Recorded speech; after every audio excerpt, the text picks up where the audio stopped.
So we are very grateful and honored to have with us one of the worldwide most influential leaders of sustainable development, Professor Jeffrey Sachs. In a certain sense, Jeffrey Sachs might be considered as a pioneer of a prophetic economy.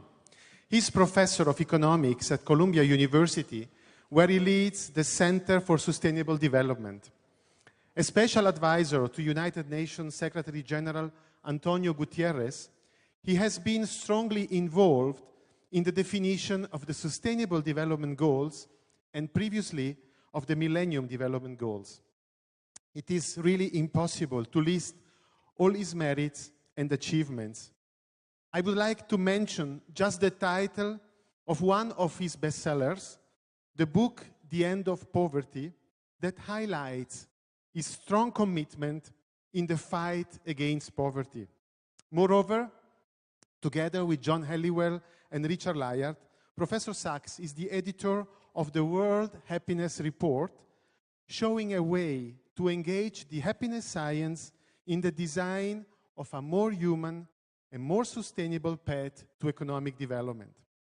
Jeffrey Sachs was called by the New York Magazine, by the New York Times, probably the most important economist in the world, and by Time magazine, the world's best-known economist.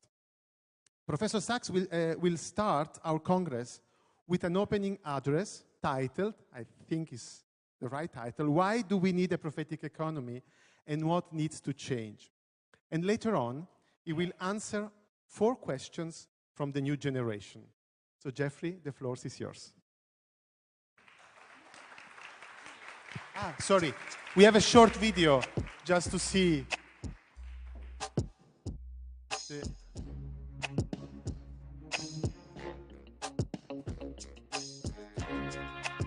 We know that we're facing a problem that humanity has never faced before. Ecological or planetary boundaries that we have trespassed to the danger of the planet and to currently the most vulnerable people on the planet, who are the poorest people, and in the future to everybody.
Good morning, everybody. Thank you so much for having me.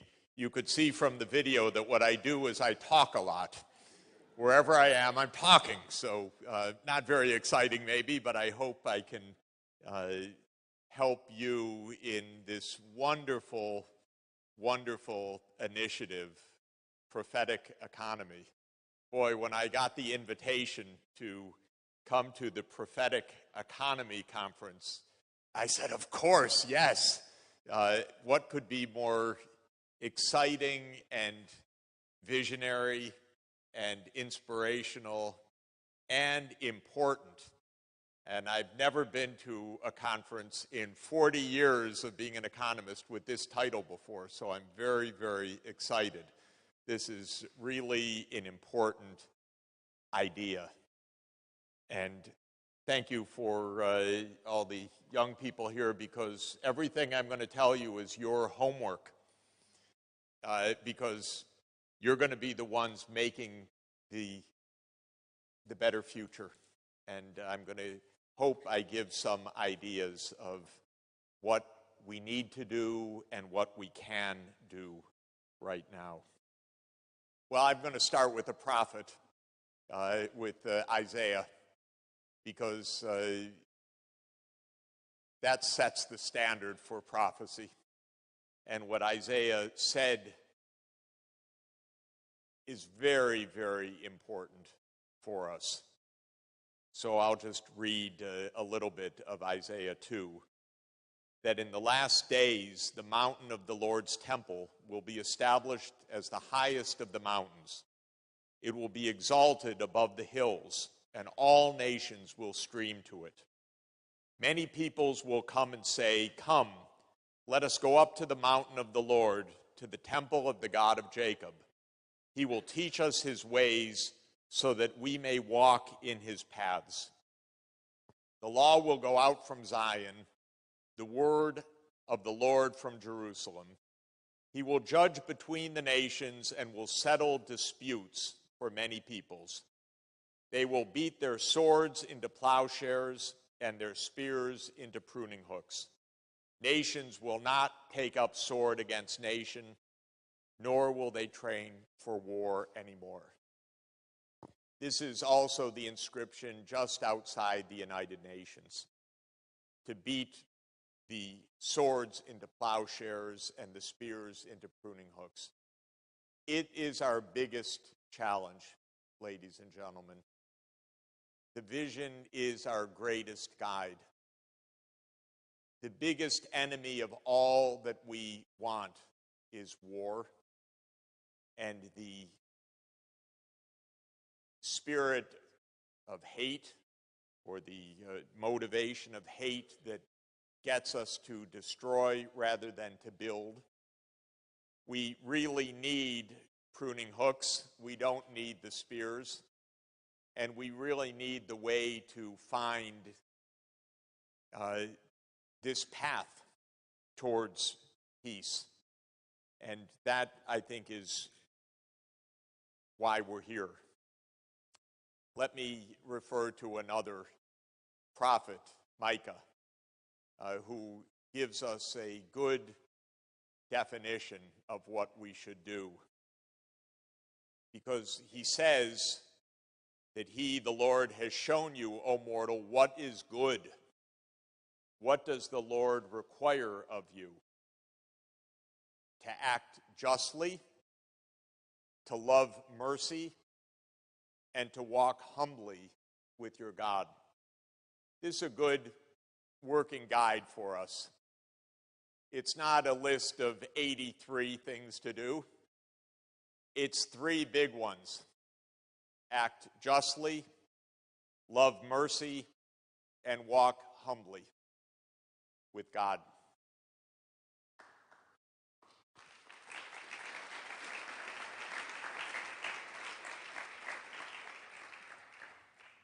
One of the great and inspiring visionary leaders in my lifetime was President John F. Kennedy, a president that I love above all of our other presidents of modern history. And President Kennedy said something very important in his inaugural address as president about a half a century ago. And it really defines, in my view, our modern era. It encapsulates in one idea what it means for us in our time. President Kennedy said in his inaugural address, "The world is very different now, for man holds in his mortal hands the power to abolish all forms of human poverty and all forms of human life." That is our existential reality. That is the meaning of modernity. We have in our hands the technologies, the know-how, the science, the communications to abolish poverty. We also have, at the same time, through the same technological know-how, the horrible reality of the power to destroy all forms of human life and one can add millions of other species as well. When President Kennedy uttered these words, he was speaking about the imminent dangers of nuclear war. Those dangers are not past. We have been lucky to survive. We have a very unstable president of the United States, a very dangerous man. That's not a good idea for presidents. And he announced last week that he intends for the United States to withdraw from the Intermediate Force Nuclear Framework Treaty. That's a very bad idea. We should not be withdrawing from any nuclear treaties. We should be building and fulfilling our treaties. So the nuclear crisis is not over. It remains one of our great challenges. The Nobel Peace Prize went to the international network to abolish nuclear weapons. This is something we must all be active in. But what President Kennedy could not have known in 1961 is that we have the power to abolish life in another means as well, and that is environmental catastrophe. Because now we're on a planet that has twice the number of people as when President Kennedy spoke, and the economy has grown many times since then, and with it has come an unprecedented environmental crisis, even already a catastrophe that's underway. Humanity is now burning so much coal, oil, and natural gas that we are changing the climate, causing global warming. We're creating so much pollution that the oceans are polluted with our plastics, and the soils and waterways are polluted with our pesticides and our nitrogen fluxes and our phosphorus from fertilizers and from many, many other industrial processes. And we are converting so much land from forests and grasslands and wetlands into croplands and pasture lands that we're destroying the habitat of millions of other species. This is unprecedented. And so we face another crisis of the kind that President Kennedy described a half century ago. We are literally destroying the basis for our survival, our well-being, and the very survival of millions of other species. So our challenge in our generation is sustainable development. I see track change converted peace to peace here. That's meant to say P-E-A-C-E, or maybe I did in the wee hours of the morning.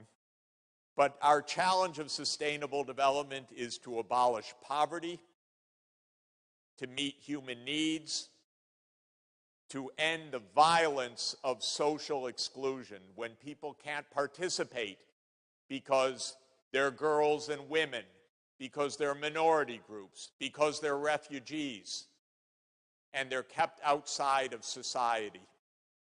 We need to preserve the peace, P-E-A-C-E, and we need to protect the planet. This is our generation's challenge. It's uniquely our generation's challenge because every earlier generation had the challenges to fight poverty and to preserve peace. But in our generation, we face the existential reality that President Kennedy referred to. We can end poverty. It is our moral, our ethical commandment to do so, and we must preserve the peace because we have no room for failure. And we are the generation that has to solve the environmental crisis because we are out of time. Because if we waste another generation, we will destroy climate safety, we will not only threaten but drive to extinction millions of other species, we will destabilize the food supplies. It's on us now to solve the environmental crisis. Pope Francis is the world's leading hope for moral leadership, our greatest moral leader. And he made a statement in his encyclical in 2015, Laudato Si, that is the most powerful moral call to action for the whole world that we have. And Pope Francis emphasized that his encyclical Laudato Si is not a call to the Catholic faithful, it's to the whole world. It's to open a dialogue with the entire world, peoples of all religions, all faiths, non-believers, the entire world. Because one of the most important things that Pope Francis says in Laudato Si is that interdependence, that means how we're all interconnected worldwide, obliges us to think of one world with a common plan. We need a worldwide effort to face the ecological and the social exclusion. We're a rich world. We are a technologically advanced world. We're a scientifically sophisticated world. But the world economy does not produce justice. It does not ensure social inclusion. And it certainly does not protect the creation, the natural environment. Therefore, we can't depend on market forces or what economists call the invisible hand to protect us, to save us from ourselves. For that, we need a moral commitment. We need a diplomatic framework.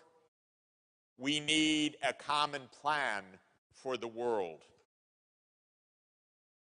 On September 25th, 2015, 3 years ago, at the opening of the United Nations General Assembly, Pope Francis spoke to the world leaders.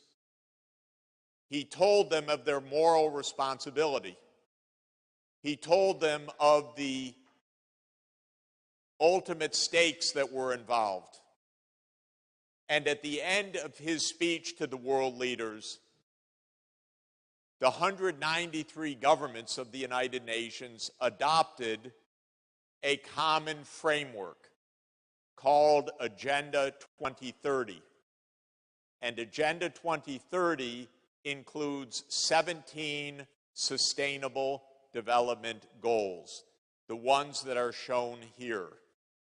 These are the agreed goals for the entire world community, the closest thing we have to a common plan for our common home.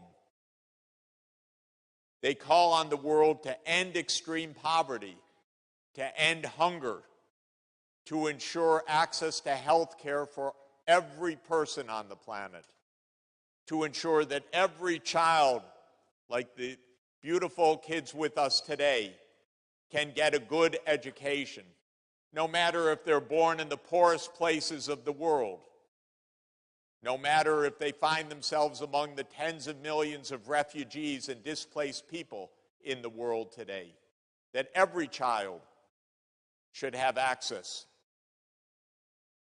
SDG 5 calls for gender equality. SDG 6 for clean water and sanitation for all. SDG 7 for a requirement of modern life, access to modern energy services, including electricity from renewable energy. SDG 8, decent work for all, so that people through their vocation can find a full life, a topic we discussed at the Pontifical Academy of Sciences and Social Sciences this week.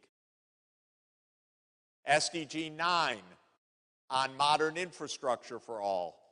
SDG 10, to reduce inequalities of income, because the gaps between the super rich and the desperately poor have reached proportions that are mind-boggling. Mr. Bezos, Jeffrey Bezos, the owner of Amazon, creator of Amazon, has today a personal net worth, not a company net worth, but a personal net worth of about $130 billion. Not bad. If he uses it right to help the people who have almost nothing, who are struggling for survival. And there are today 2,208 billionaires in the world whose combined worth is about $10 trillion. And so a small part of their wealth each year could provide the funding for the schools, the health care, and the other needs of the world's poorest people. That's SDG 10. SDG 11 says that our cities, where more than half the world's people live, should be sustainable, healthy, happy, vibrant cities. I would say like Italy's magnificent cities. We travel all over the world, but never happier than being here.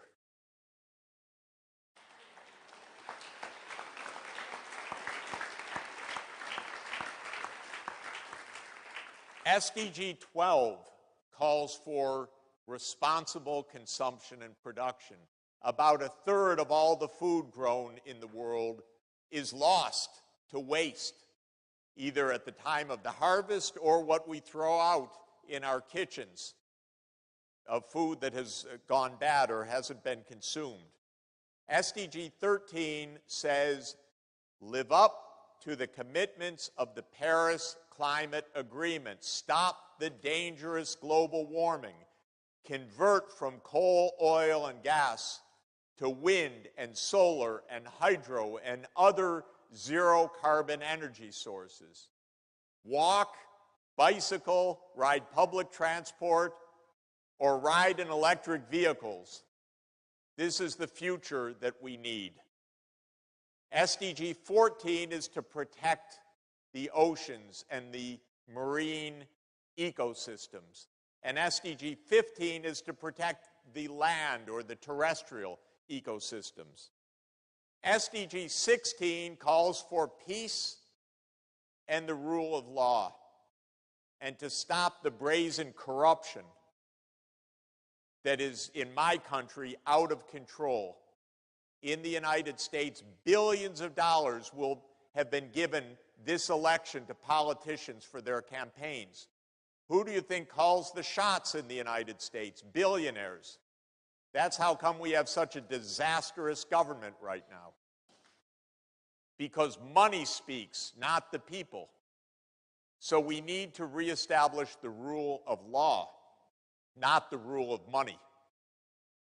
Jesus said something about that, by the way, very wisely when he overturned the tables of the moneylenders in the temple. And we need to do the same in the capital of the United States and in other centers of power in the world. And SDG 17 calls for partnership.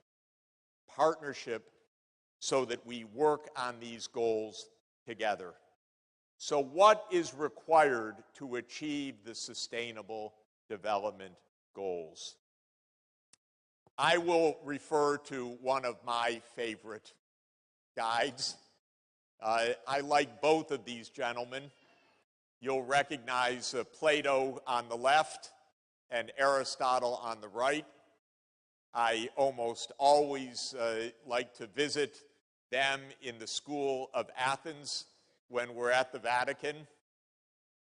Plato is pointing up to the heavens, to his ideal form, and Aristotle is carrying my favorite book, the Nicomachean Ethics, his wonderful book to his son, Nicomachus, on how to live a good life. So I want to say a few words about these gentlemen, and especially about Aristotle, who, for me, teaches a lot about the good life. And you'll recall that he defines in Greek the good life as eudaimonia. And we need to find eudaimonia in our time. It's sometimes translated in the English as well-being, or maybe even better as flourishing or thriving. And so what do we know about that kind of well-being? Well, first, Aristotle pointed out there are different kinds of knowledge that we need. And I want all of the young people to build their knowledge. And I want to point out the kinds of knowledge that we need to achieve the Sustainable Development Goals. Aristotle talked about three kinds of knowledge that are very important for us. One is episteme. That is science. And for the Greeks to learn episteme, they went to a place called Panepistemios, which is in Latin, the university. So to go to the Panepistemios to gain epistemic knowledge is very important. There's also techne, or technical knowledge, the know-how. So what the episteme tells us is that humanity is warming the planet. It's creating dangerous climate change. That's what the climate scientists tell us. The technologists can tell us how to solve that problem. The engineers have the techne. They can tell us, here's how a solar panel can work. Here is how we can convert from coal to sunshine to power the world. And then a third kind of knowledge that Aristotle talked about is phronesis, which in the Greek means practical wisdom. To know what's important, what should we work on, how should we solve the problems in particular places. Phronesis today means how to address sustainable development in each part of the world, in each city, in each village. How can we find the solutions? That's what you are doing at the Prophetic Economy Conference of 2018. Well, both Plato and Aristotle also had some good advice for us. How do you achieve the right kind of knowledge? That doesn't come so easily. You have to work hard at it. What they said is that we need to cultivate the human virtues. What does that mean? It means we're not just born with the epistemic knowledge or the techne or the phronesis. We have to work hard at it. We have to find people who can help to mentor us, to teach us. We have to get in the habit of good behavior. We have to do good deeds. And we have to pursue what the Greeks called the virtues, arete. And of course, the cardinal virtues that were propounded by Plato and Aristotle and by Thomas Aquinas and the church include prudence, the ability to judge well; justice, to give each person what they're due, including the poor what they need; fortitude, the bravery to fight for what you need to do, to go out and fight for it. It's not always easy. And temperance, which the Greek said is the inner calm, so that you have the repose to need to be able to make these wise decisions. Now, that is the kind of wisdom we need, and we find great wisdom in the church and in the social teachings of the church. I've referred to Laudato Si already as the most important message to the world about the environmental and social crisis. Let me refer to another great message of Pope Paul VI in one of the greatest encyclicals of modern times, Populorum Progressio, the progress of the peoples, a half century ago. He says something very important, absolutely relevant for us, and it refers back to Isaiah. He says, a further step must be taken. When we were at Bombay for the Eucharistic Congress, that's a half century ago, we asked world leaders to set aside part of their military expenditures for a world fund to relieve the needs of impoverished people. What is true for the immediate war against poverty is also true for the work of national development. Only a concerted effort on the part of all nations embodied in and carried out by this World Fund will stop these senseless rivalries and promote fruitful, friendly dialogue between nations. What a wonderful idea. I like to call this the Isaiah Fund. If we can get the world leaders to put the money that they're wasting in armaments into fighting poverty, how much we could accomplish. The world's governments are going to waste almost $2 trillion this year on paying for the military. But if that money were used for peaceful purposes, we would end poverty, end hunger, get every child in school, and get everybody access to health care, safe water, sanitation, electrification, renewable energy. That's all we need to do to shift from war to peace. Isaiah told us this already more than 2 millennia ago, and Pope Paul VI told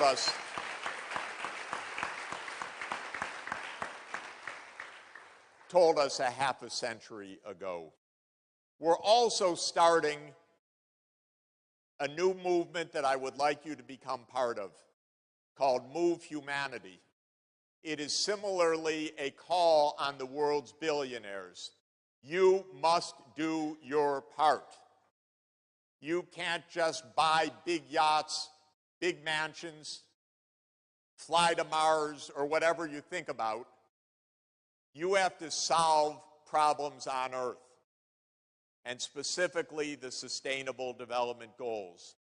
So Move Humanity is a new movement being launched now that calls on mobilizing at least 1% per year of the net worth of the world's richest people. It doesn't sound like much, and they'd hardly notice. They wouldn't notice at all, except they'd feel better by contributing to global problem solving. But let me tell you how much that is. Since the world's billionaires, as I noted, have $10 trillion of net worth, 1% of that is $100 billion a year. Oh my God. That's enough to provide a place in school and access to primary health care for every child on this planet from just 2,208 people. So please join. If you happen to live next door to a billionaire, knock on his door.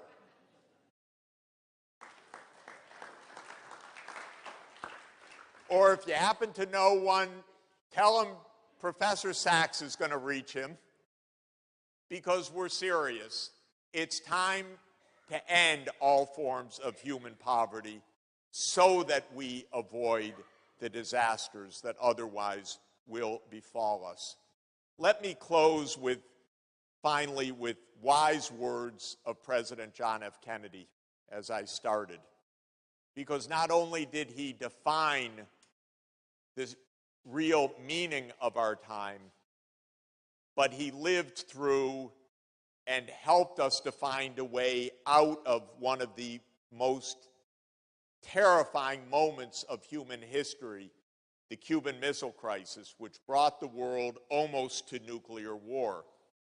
And at the end of that crisis, he and his counterpart, Nikita Khrushchev in the Soviet Union, and Pope John the 23rd, said we must move to peace decisively.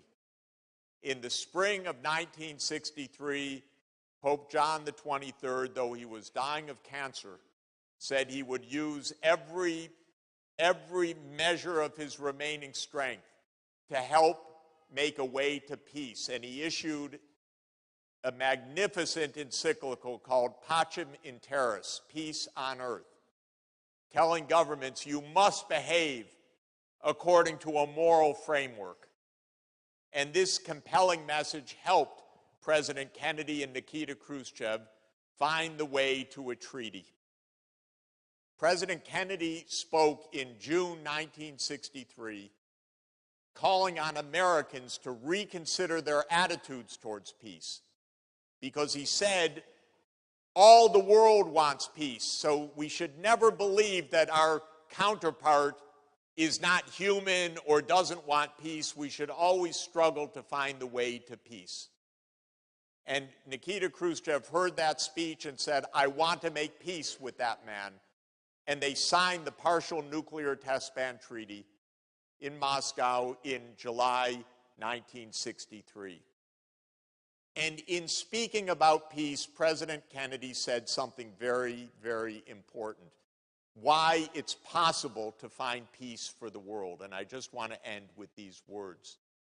He said, so let us not be blind to our differences, but let us also direct attention to our common interests and to the means by which those differences can be resolved. And if we cannot end now our differences, at least we can help make the world safe for diversity. For in the final analysis, our most basic common link is that we all inhabit this small planet. We all breathe the same air. We all cherish our children's futures. And we are all mortal. Thank you very much.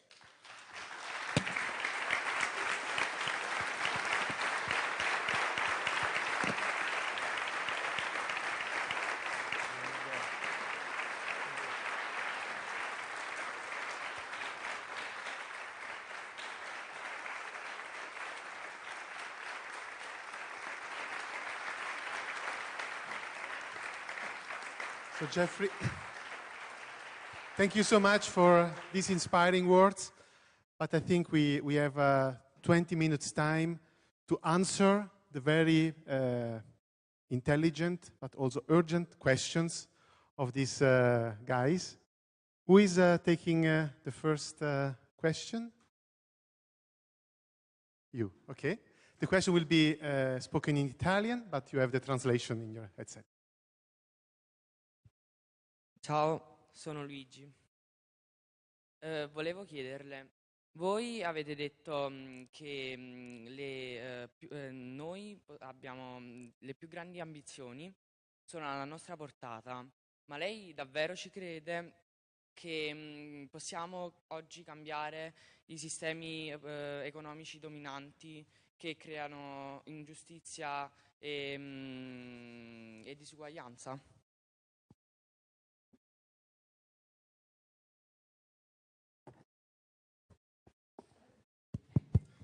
Wow, what a great first question. This is going to get hard, by the way. We have an economic system today that can be called global capitalism, which is a worldwide economic system based strongly on corporations and the pursuit of profit. And this system is very dynamic. It mobilizes a tremendous amount of energy.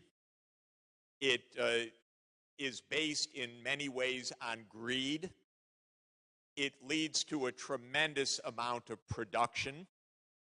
It leads to a tremendous amount of scientific advancement, but it does not lead to fairness, and it doesn't protect the environment. So it is a flawed economic system. Indeed, there's a lot of criminality. There's a lot of corruption. There's a lot of cheating. There's a lot of very not virtuous behavior, but sinful behavior. And so we need to change the economic system. We need to move from a market economy based on greed to a market economy based on trust, on virtue. And one of the great people in this room, Professor Luigini Bruni, is one of the inspirations of a different kind of economy. And Professor Stefano Zamagni is one of the leaders, and Professor Leonardo Bicchetti. You have in Italy a tremendous tradition called civic economics. Civic economics is not the economics of greed, it's the economics of civil economy, of decency and trust. Also a market economy, but with the idea of cultivating virtue, not the idea of greed. So this is what we need to move to. And I think that Italy has many great traditions to help us move to this. Of course, also the church's social teachings. But I meet many leaders of business in this country who are leaders of big companies, but they're family companies. And so they're not just shareholders recklessly trying to make money, but actually families trying to do good. And they take a long-term perspective. So we have been lucky to get to know the Illy family, which makes wonderful coffee, but also makes wonderful sustainability. And the Lavassa family. By the way, I'm a big coffee lover. So that's another wonderful family. And the Barilla family, which makes great food, not the kind of food that creates all of our problems in the United States, but healthy food. And these family companies are very interested in a good economy. So the answer to the question is, yes, we can have a better economy, but it can't be based on the principles of unleashed greed. It has to be based on the principles of responsibility. It has to be based on cultivating virtues. So if we can listen to Aristotle, if we can listen to Jesus, if we can listen to Pope Francis, if we can listen to Luigini Bruni, if we can listen to leaders of civic economics, if we can have your ideas and your leadership and your thoughts coming out of the Prophetic Economy Conference, yes, we can certainly have a better economy.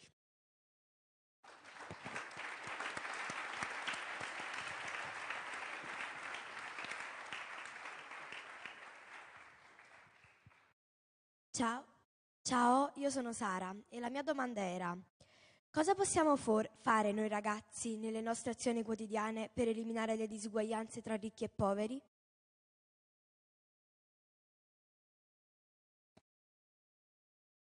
Thank you, Sarah. What a wonderful, wonderful, thoughtful question.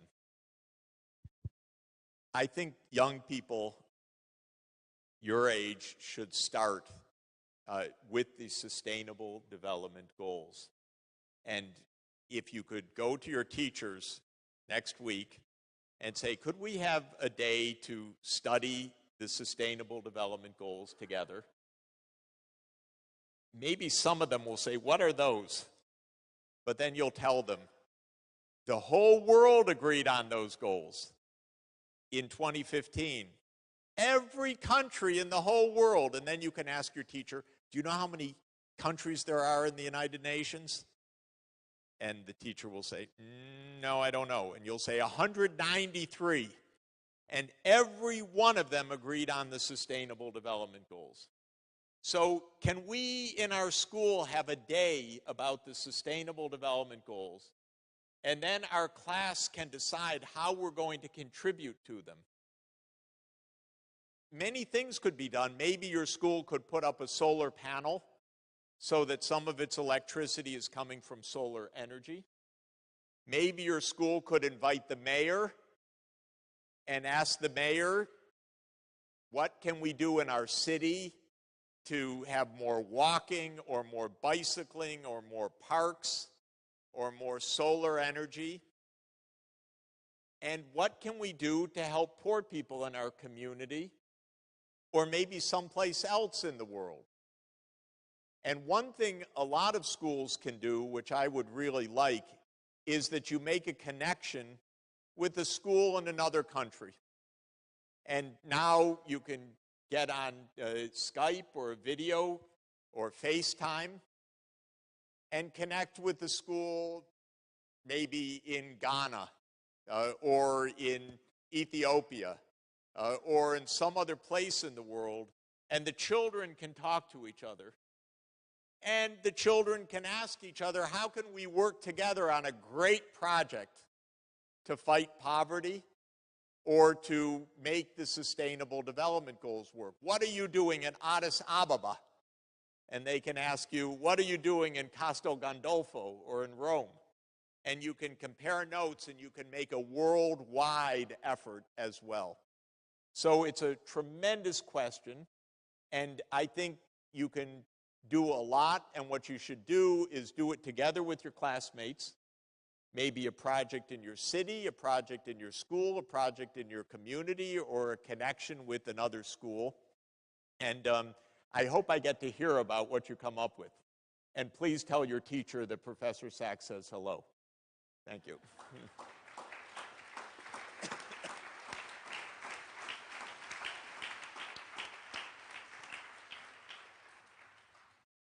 Ciao Jeff, io sono Luigi. Noi ragazzi abbiamo saputo che sei direttore di un'importante università. Allora volevamo chiederti, cosa cerchi dai tuoi studenti? Cosa vorresti che loro farebbero per cambiare il mondo? And your name? Luigi. Ciao Luigi. Great. Thank you. At my university in New York City, the university decided to make a big effort on sustainable development. And that was already about 20 years ago. So they created something called the Earth Institute, which was a project of the whole university. All of the different schools, the law school, the business school, the economics department, the engineering school, the scientists, to work on the problems of sustainable development. And they very much followed those ideas that I talked about of epistemic knowledge, the science, techne, the technical knowledge, and phronesis, the practical skills, what should be done.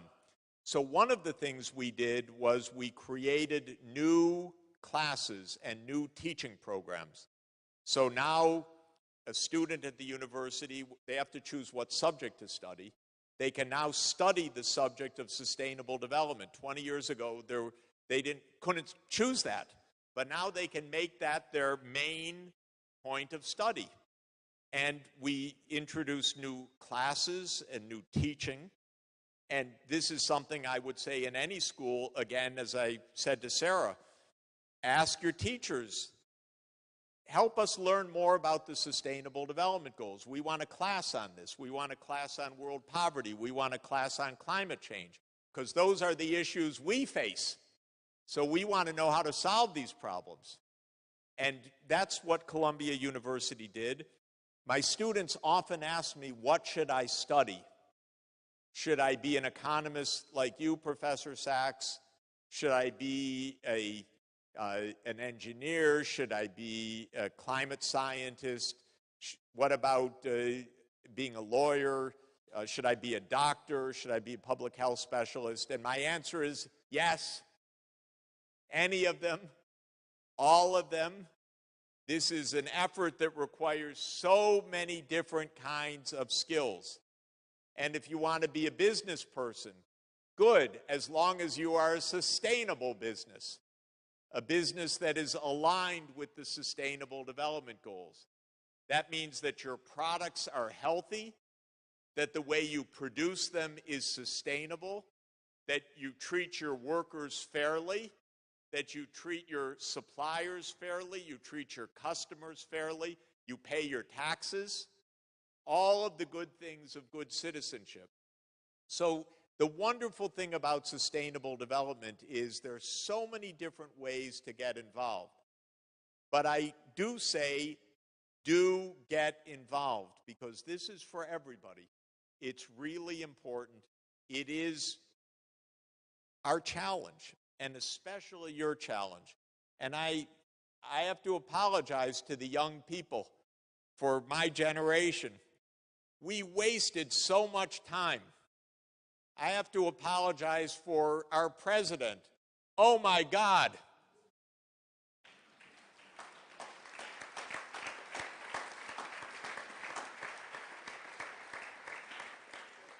I'd like to put him in a building that looks like the White House and that acts like the White House but has nothing to do with the real White House. He could pretend to be president and we could be a lot happier.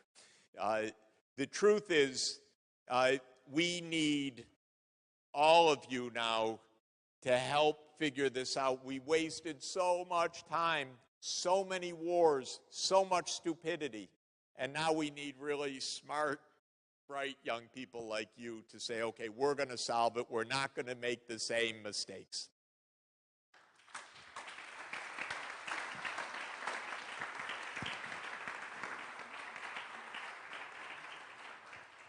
Ciao, io sono Filippa e ti volevo chiedere, quando eri piccolo, all'età nostra, che cosa ne pensavi dell'economia? Quando ti è nata questa tua passione? E ora, che cosa è per te l'economia?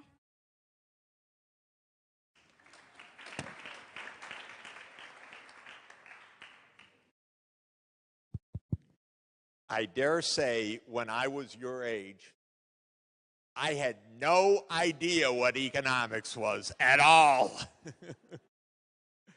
Of course, we all live in an economy, so I would go to the shop and I would buy things, or my father went to work each morning, so he was part of the economy, or we walked around in our city and we saw the firemen and the policemen and the roads, and that was built by an economy, but I didn't know anything about it. So I was just going to school, and I thought I would be a doctor at one point, and then I thought I would be a lawyer at one point, and I never heard of being an economist at all. And then came high school, and I was very lucky. My parents wanted me to see some of the world, my sister and me, so they took us to Moscow, and they took us to Kiev. That was in the Soviet Union then. And so I saw a very different place. And I was in 10th grade then. And I thought, that's interesting. I don't understand this. Because they had a different kind of economy. And I met, when I was there, a young friend who became a pen pal of mine. Now, you don't have pen pals anymore. You're on email with each other. But we used to write letters with paper and pencil. That's a long time ago. And I used to seal them, put a stamp on them, and send them. And it would take 2 weeks to get to East Berlin, where my friend lived. And we wrote each other a letter every week. And he lived in East Germany at the time. Now there's only one Germany. But at the time, it was a different kind of political and economic system. And he invited me to come to his house, which I did in the after high school. And then I discovered economics, because I said, this place is really different from my home. And I started asking why. And are they doing things right, or are we not right? And he told me when I was about 16 all the things that were wrong with my country, which I never thought about before. And I scratched my head, said, I don't really understand any of that. And then I came home, by the way, and I was about to start the university, and they sent us some books to read. And one of them was an economics book. And I read it cover to cover. It was a wonderful book from 1942 called Capitalism, Socialism, and Democracy by Joseph Schumpeter, one of the greatest books of the 20th century. And I can tell you, I didn't understand a word. But by the time I got to the university, I said, I want to study this, because this is really interesting, and I don't get it. And I wanted to understand, how can we make the world a better place? I remember asking that question 46 years ago. You're probably not 46 yet, right? So that was a long time ago. And I asked myself the question, what is the right kind of world for us to live in? Because I had been in East Germany, and I had been in the United States, and I never thought about this. Then I read these books, and I read John Kenneth Galbraith, who's another famous economist who became a kind of teacher of mine. And I got really interested in that question. Well, that was 46 short years ago. And what I talked about today is what I've been interested in for 46 years. And I'm still trying to figure it out. So that's why I keep studying and I keep learning. And I read a good book this morning on the way here, which helped me prepare my talk today. Because every day you learn something new, which is amazing. And there are so many smart people you can learn from. And that really is the biggest joy of all, is that interconnection. And that fellow that I showed you, Aristotle, he's one of my heroes, one of the greatest thinkers of all time. And he said that the greatest joy in life, the eudaimonic life, he called it, was the life of thinking and contemplation. And because that allowed you to use our human reason to the best advantage. So that's what I discovered, that economics is interesting, fun, exciting, meaningful, but I also discovered something also, which is that you learn something every day. Remember that when he was walking in that picture, he had a book. I always try to carry a book with me wherever I go, or at least my phone with my Kindle on it, so that I can read something, because there's a lot to learn. And whatever you choose to learn, when you approach it with passion and excitement and open-mindedness, you'll find it really, really fun. And being fun is a really important part of enjoying your life.